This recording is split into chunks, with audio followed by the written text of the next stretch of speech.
I like to call this one a taste of things to come, a rock and a hard place. Now, I'm no fan of Rishi Sunak and the Conservative Party. I admit to voting for them because, frankly, Jeremy Corbyn simply wasn't an option. I thought Boris was hounded out of office in an unsavoury manner, a leader who gave them an 80-seat majority. Their treatment of his predecessor, Liz Truss, was abhorrent. The parliamentary party unceremoniously dumped her for Rishi, a move which appeared premeditated, and they've shuffled the ministers around like a carousel. Frankly, it's embarrassing. It would also be fair to point out that they've had a pretty unfortunate run of circumstance over the last few years.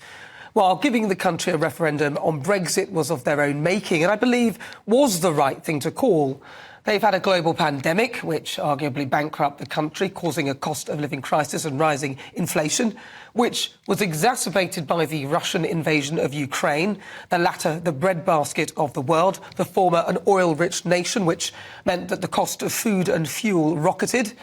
And now we're dealing with a conflict in Gaza. In between all of that, we've had strike galore, as many try and pin their wages to the rising prices, and others jump on a bandwagon to finally finish the Tories off for good, although, to be fair, they don't need anyone's help for that. Then there's the Labour Party, a party whose leader, Sir Keir Starmer, struggled to define something as basic as a woman. Not yet at the seat of power, he's earned himself the nickname Flip-Flop, even from those who support him, because when he does eventually give us a policy, he rolls back on it. The most recent, a £28 billion one on green energy. And now his party have promised to give trade unions even more power, despite the fact that the country has been gripped by strikes, mainly by public sector workers. That's teachers, doctors, nurses, rail workers. Well, you know, you've been living through it as well.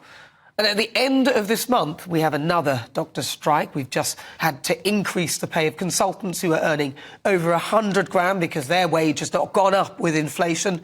Welcome to the real world. Honestly, I mean, whose wage is guaranteed to go up with inflation in the private sector? We have to fight for our pay rises or get another job. And apparently Keir Starmer, this is the latest, within his first 100 days wants to tear up the laws that rein in the power of union chiefs. And he wants to bin the new laws for minimum service levels for schools and hospitals and railways. The hard left, who dominate these unions, have huge collective bargaining power and can bring this country to its knees, ordering workers to down tools. So the dark days of mass strikes could be back again. God help us.